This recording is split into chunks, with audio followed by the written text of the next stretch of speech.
नमस्कार दोस्तों, पहचान एकेडमी में आपका हार्दिक स्वागत है। और आज की इस क्लास में हम आगे पढ़ेंगे जो पहले हमने पढ़ा था, डिस्कस किया था, उससे आगे के क्रम में देखते हुए पहले क्या है कि जो भारत में विदेशी लोग आए, मध्य एशिया से भारत में कुछ राजवंशों ने आक्रमण किया और यहाँ पर नए नए राजवंशों की स्थापनाएं की। हिंद, यूनानी, शक और शकों के बाद में पहलव और पहलव के बाद में आपने कुषाण वंश को देखा, कनिष्क के बारे में पढ़ा। फिर उसके बाद में हम जो बात करने जा रहे हैं वो मुख्य तौर पर है गुप्त साम्राज्य। अब गुप्त साम्राज्य में इसकी स्थापना से रिलेटेड, इसके साहित्यों से रिलेटेड सारी बातें हमें जानना जरूरी है। इस वजह से मैंने इसको इस तरह से डिजाइन किया है आपके सामने।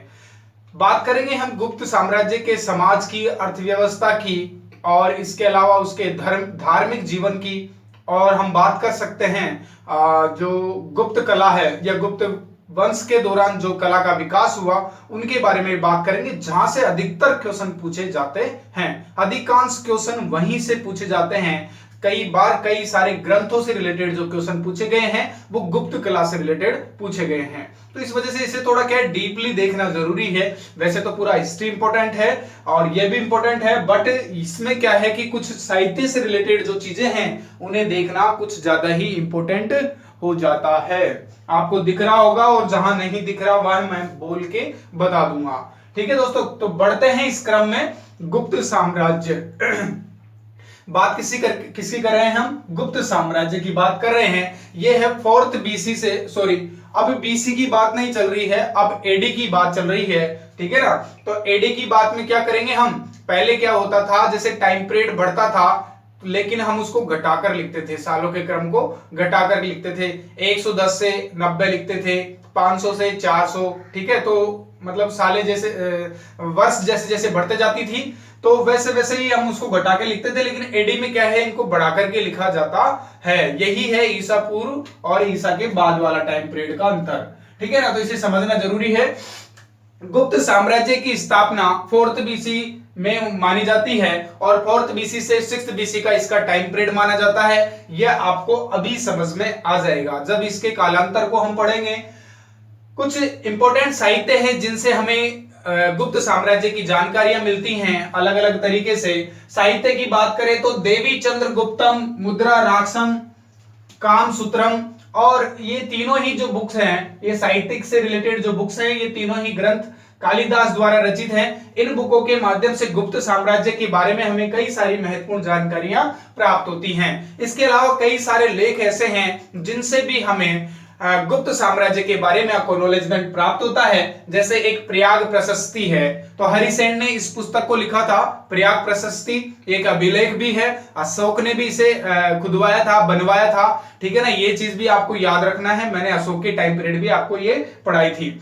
तो प्रयाग प्रशस्ति से भी हमें गुप्त साम्राज्य की जानकारी मिलती है। और इसके अलावा एक ऐरण अभिलेख है, ये भी काफी इंपॉर्टेंट है। जूनागढ़ अभिलेख है, वो भी इंपॉर्टेंट है। तो प्रयाग प्रशस्ति, ऐरण अभिलेख और ताम्र पत्रों और मुहरों के ऊपर जो लेख मिले हैं, तो उन लेखों से भी गुप्त साम्राज्य के बारे में जो गुप्त रहस्य थे या गुप्त जानकारियां थी वो प्राप्त होती हैं।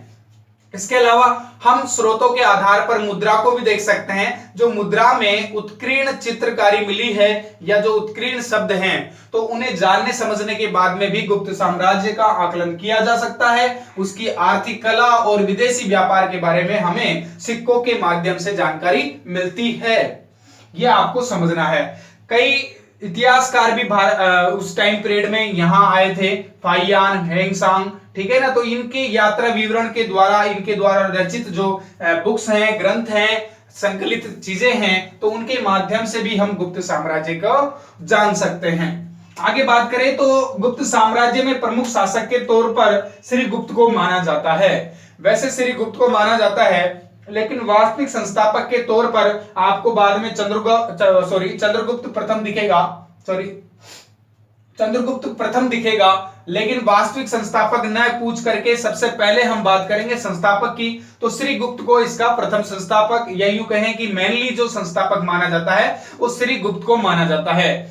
240 AD से लेकर के 280 यानी लगभग इसने 40 ईयर्स तक गुप्त वंश में अपना मतलब अपना शासन को संभाला, ठीक है ना। प्रयाग प्रशस्ति उस लेख के माध्यम से श्री गुप्त के बारे में जानकारी मिलती है कि 240 से लेकर के 280 एडी तक जो गुप्त वंश है उसमें श्री गुप्त का शासन रहा था, इस बात की जानकारी मिलती है। और फिर इसके बाद में इनके बारे में ज्यादा ये महत्वपूर्ण शासक नहीं रहे, इन्होंने कुछ ज्यादा अपने शासनकाल के दौरान काम नहीं किए, तो इस वजह से इनको ज्यादा नहीं पढ़ते हैं। फिर उनके उत्तराधिकारी तौर पर घटोत्कच को देखने को मिलता है। घटोत्कच है तो इन्होंने, इनके बारे में एक इंपॉर्टेंट लाइन यही कही जा सकती है कि ये महाराजा की उपाधि धारण करने वाले पहले आदमी थे।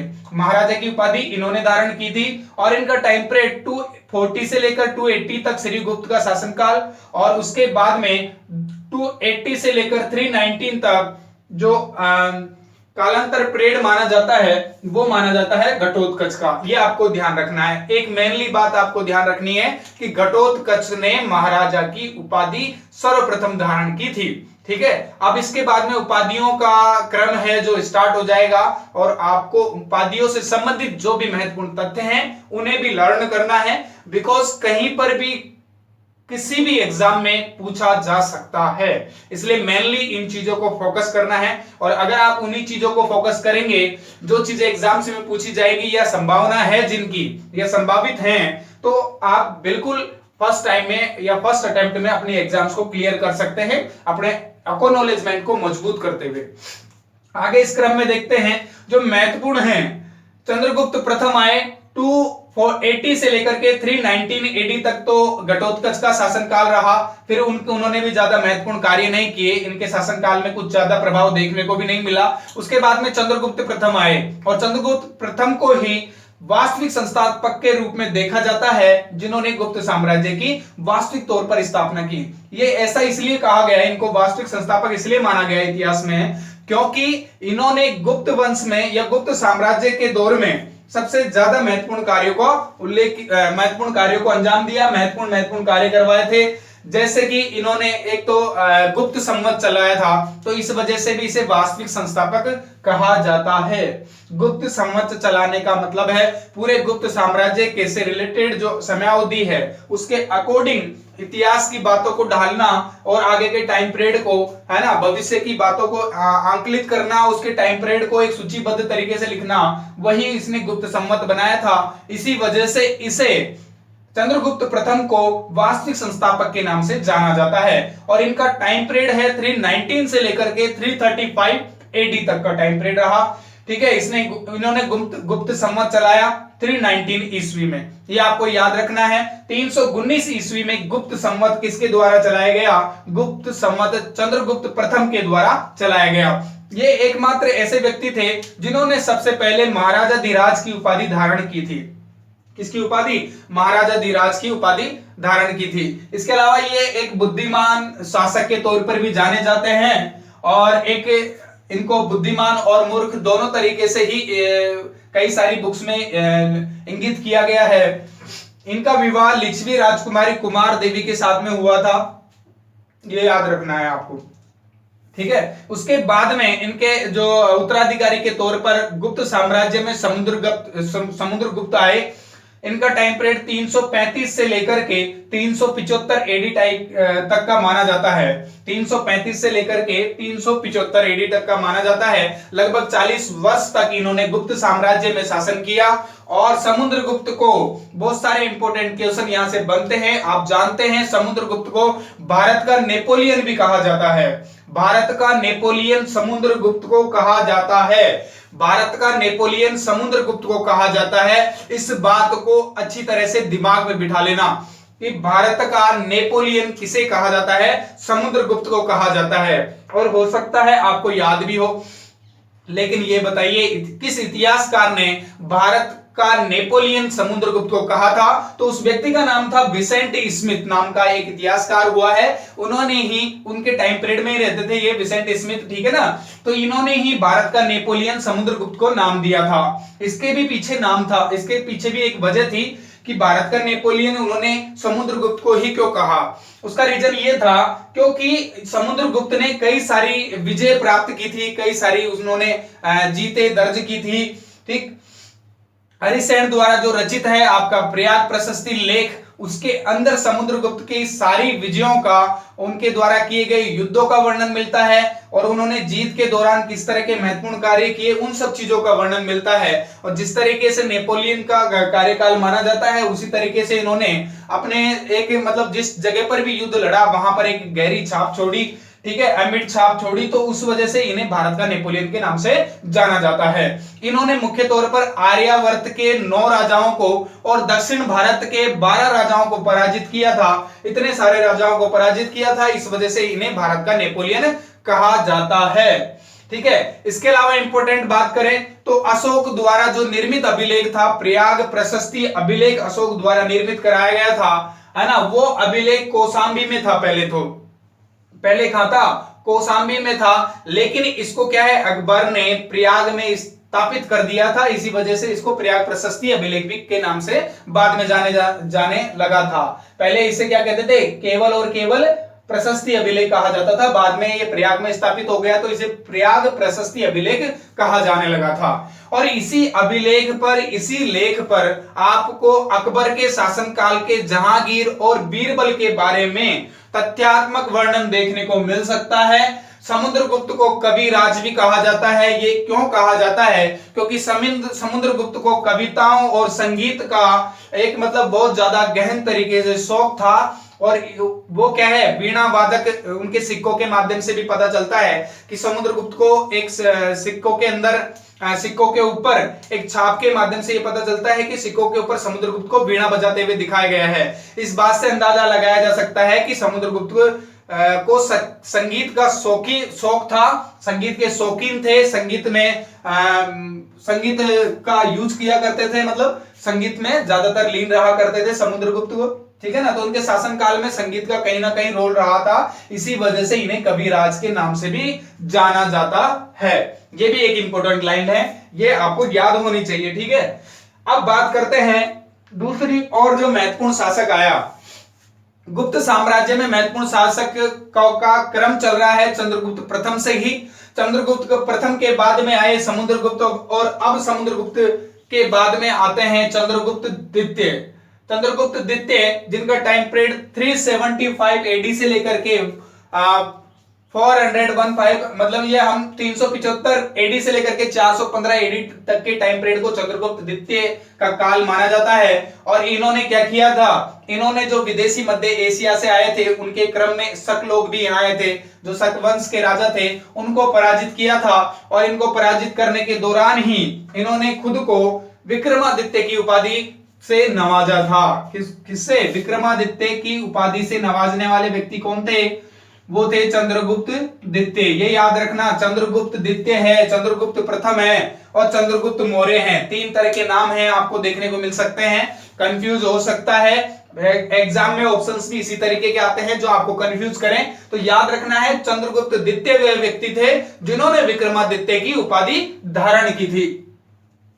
और इन्होंने क्या है, उसी टाइम पीरियड पर जब शकों को पराजित किया था, तभी इन्होंने चांदी के सिक्के जारी किए थे, जिसे गुप्त साम्राज्य में रुपये का नाम से जाना जाता है। किस नाम से जाना जाता है? रुपये का नाम से जाना जाता है, रुपये का नाम से जाना जाता है। ये आपको याद रखना है, ठीक है। और जो चांदी के सिक्के हैं उन्हें रुपये का नाम से जाना जाता था, और सोने के सिक्कों को दिनार के नाम से जाना जाता था।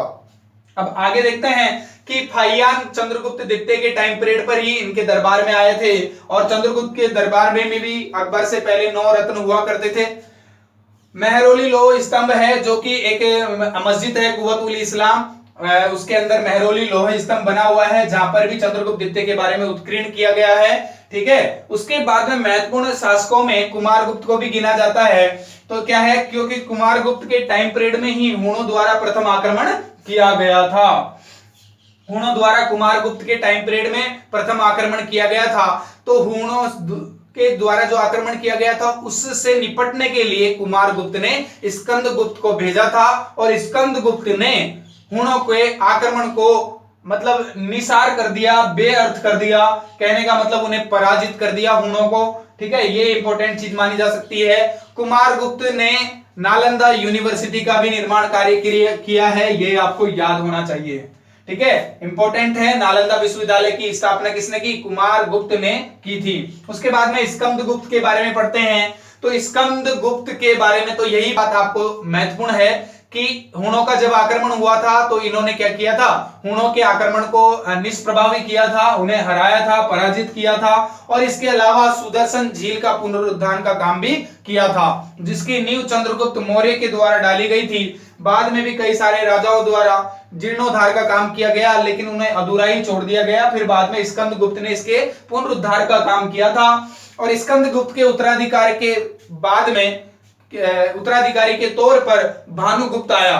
तो भानुगुप्त का टाइम पीरियड 510 एडी माना जाता है। और भानुगुप्त ने क्या किया?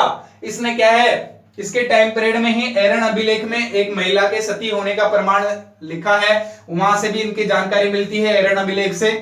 ठीक है, तो इस जो प्रमाण मिलता है ना, इस प्रमाण के साथ में ही भानुगुप्त की जानकारी मिलती है।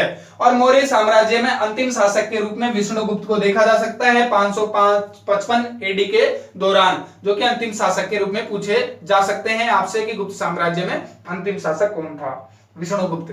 ठीक है, ये आपको याद रखना है, ये इंपोर्टेंट लाइनें थी। इसके अलावा बात करूं मैं अब गुप्त साम्राज्य की, कि गुप्त साम्राज्य की सिचुएशन कैसी थी, गुप्त साम्राज्य में प्रशासन स्थिति कैसी थी। तो गुप्त साम्राज्य में क्या है, जो राजा हुआ करता था, जो शासक हुआ करता था, उसे देवताओं के समक्ष या देवताओं के समकक्ष या देवताओं के समान ही दैवीय अधिकार प्राप्त हुआ करते थे। सामंत व्यवस्था का सबसे ज्यादा विकास जो देखने को मिलता है वो गुप्त साम्राज्य के दौरान देखने को मिलता है। इसके अलावा गुप्त साम्राज्य में देश विदेश को गोपना के नाम से जाना जाता था, और गांव के मुखिया को ग्रामिक कहा जाता था, और जो भक्त हुआ करते थे उन्हें उपरिक के नाम से जाना जाता था, और जो विषय या मामलों को देखने वाले अधिकारी हुआ करते थे, कर्मचारीगण या अधिकारीगण जो हुआ करते थे, उन्हें विषयपति के नाम से जाना जाता था। ये भी इंपॉर्टेंट है, ये चारों टॉपिक्स इंपॉर्टेंट है, ये याद होना चाहिए। गुप्त साम्राज्य में समाज की बात करें तो समाज की सिचुएशन क्या रही थी?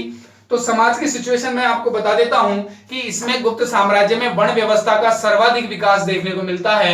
वर्ण व्यवस्था में जो निम्न जाति के लोग थे, निम्न वर्ग के लोग थे, उनके साथ में कंडीशनें उनकी ज्यादा खराब हुई, स्त्रियों की स्थिति और ज्यादा खराब हो गई। ठीक है, तो मतलब लगभग सभी लोग नाखुश हो गए, समाज की व्यवस्था जो है वो चरमरा रही थी गुप्त साम्राज्य के दौरान। अब गुप्त साम्राज्य की अर्थव्यवस्था की बात करें तो अर्थव्यवस्था का जो मुख्य आधार था वो हुआ करता था कृषि व्यवहार, कृषि आधार हुआ करता था, कृषि को मुख्य आधार माना जाता था अर्थव्यवस्था का गुप्त साम्राज्य के दौरान। इसके अलावा जो व्यापार किया जाता था, तो व्यापार के लिए ज्येष्ठक अधिकारी बनाए दिए जाते थे, उन्हें ज्येष्ठक के नाम से जाना जाता था। और भूमि दान करना ब्राह्मणों को, इस तरह का सिस्टम कुछ ज्यादा ही देखने को मिला था। ठीक है, इन चीजों का विकास बहुत ज्यादा मात्रा में गुप्त साम्राज्य के दौरान हुआ था। अब गुप्त काल के दौरान धार्मिक जीवन को देखें तो धार्मिक जीवन में सबसे ज्यादा ये चीज देखने को मिलेगी कि जैसे गुप्त काल के दौरान जितने भी शासक हुए वे सभी वैष्णव धर्म से रिलेटेड थे। किससे? वैष्णव धर्म से रिलेटेड थे।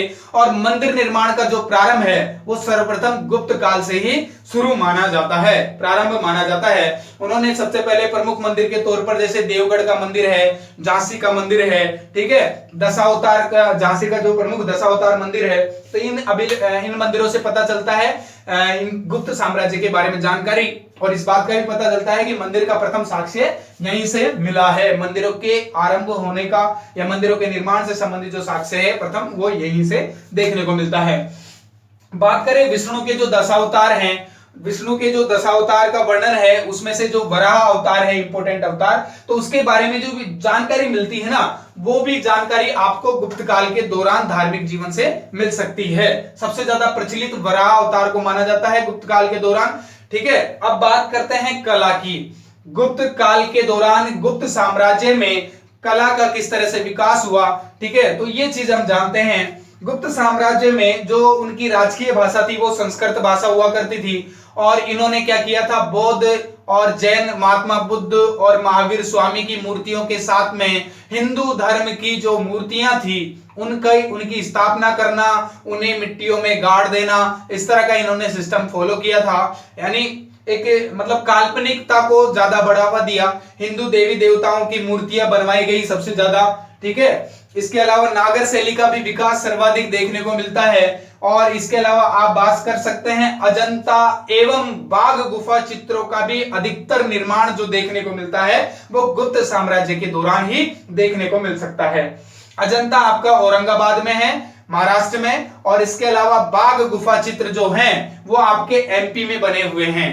बाघ गुफा चित्र हैं जो आपके व्यक्तियों के लोक जीवन, गुप्त साम्राज्य के दौरान जो लोक जीवन जैसा रहा व्यक्तियों का, लोगों का, जनता का, तो उसके बारे में जानकारी वहां पर मतलब चित्रकारी की गई है, तो उससे पता चलता है। अजंता औरंगाबाद में जो बौद्ध हैं उनकी चित्रकारी की गई है, बौद्ध धर्मगुरुओं की, भिक्षुओं की और उनके मतलब प्रतीक चिन्हों की। तो इस तरह की चीजों से भी हमें ये जानकारी मिलती है। जो इनकी राजकीय भाषा है वो संस्कृत हुआ करती थी। इसके अलावा बात करें जो इंपॉर्टेंट बुक्स के नाम पूछे जाते हैं और इस टाइम पीरियड में जिन बुकों को लिखा गया, तो उन चीजों को भी हम एक बार देख लेते हैं। मैं इसको मिटा देता हूं, आप लोगों ने ले लिया होगा स्क्रीनशॉट, या नहीं भी लिया तो आप पीछे पॉज करके ले सकते हैं, ऐसी वाली कोई बात नहीं है। कई सारी चीजें मैंने बिल्कुल भी मतलब एक भी ऐसा कोई भी प्रयास नहीं है मेरा कि एक भी बात छूट जाए। आपकी सारी बातों को मैंने यहाँ लगभग सम्मिलित किया है, ठीक है ना। तो इस वजह से मेरी क्लासेस क्या है, लंबी हो जाती हैं, चिंता ना करें। आपको ध्यान है अच्छी तरह से, अभिज्ञान शकुंतलम, शाकुंतलम कह दो या शकुंतलम कह दो, तो अभिज्ञान शकुंतलम किसने लिखा था? कालिदास ने लिखा था, ये याद है आपको। मेघ चित्रम या मेघदूतम, मेघदूतम नाम की पुस्तक किसने लिखी है? कालिदास ने लिखी है। कुमार गुप्त नाम की पुस्तक किसने लिखी है?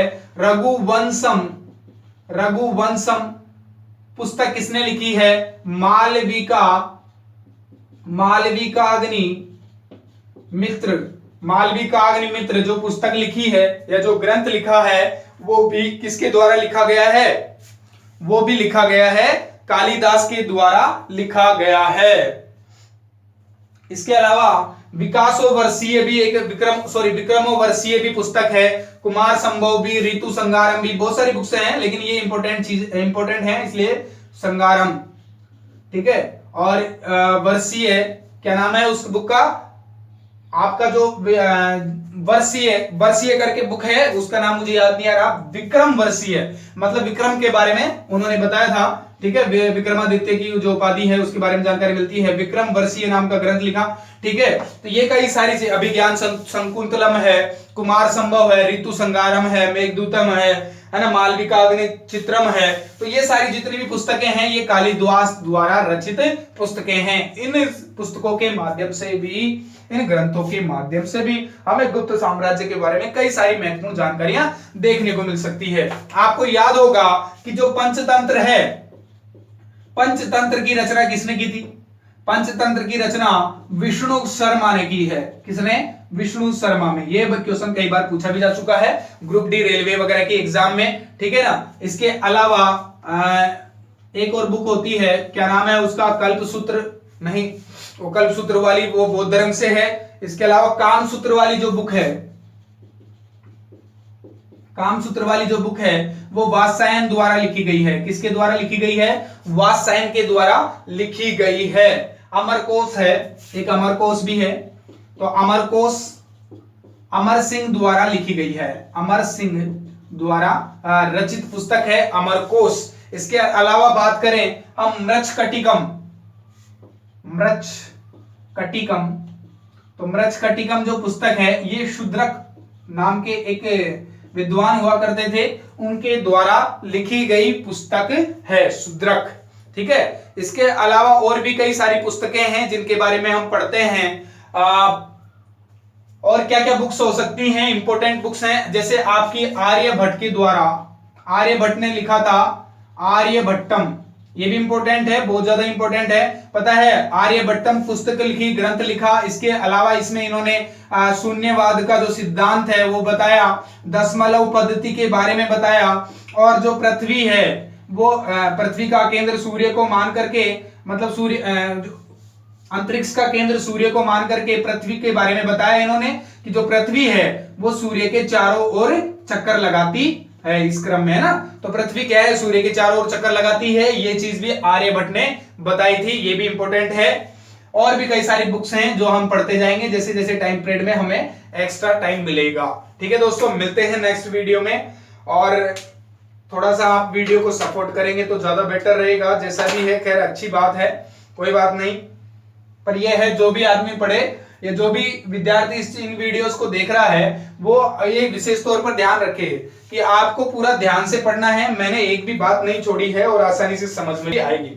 और दूसरी, मैं जो कहानी वाली सीरीज स्टार्ट करूंगा ना, जहां चर्चा श्रृंखलाएं हम स्टार्ट करेंगे, वहां इतिहास को पूरा ही स्टार्ट करेंगे। कहने का मतलब शुरू से लेकर लास्ट तक आपको कहानी सुनाई जाएगी और उस कहानी में बताया जाएगा स्कंदगुप्त आया, कुमारगुप्त आया, फिर विष्णुगुप्त आया, भानुगुप्त आया, तो इनके पीछे पीछे क्या क्या कहानियां रही हैं, फिर वो कहानियां कैसे बढ़ गई, उसका भाई, उसका छोटा भाई है ना, उसने उसकी हत्या की। तो इस तरीके से हम एक निश्चित क्रम में आगे बढ़ते हुए पूरी हिस्ट्री को डेवलप करेंगे, कंप्लीट करेंगे, क्लियर करेंगे, और जिससे हमारे सारे कंफ्यूजन दूर हो जाएंगे।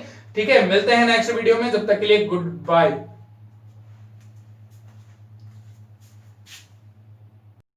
हेलो दोस्तों, अगर आप कम समय में अपनी तैयारी को नई पहचान देना चाहते हैं और गुणवत्ता से समझौता नहीं करते हैं, तो पहचान एकेडमी में आपका हार्दिक स्वागत है।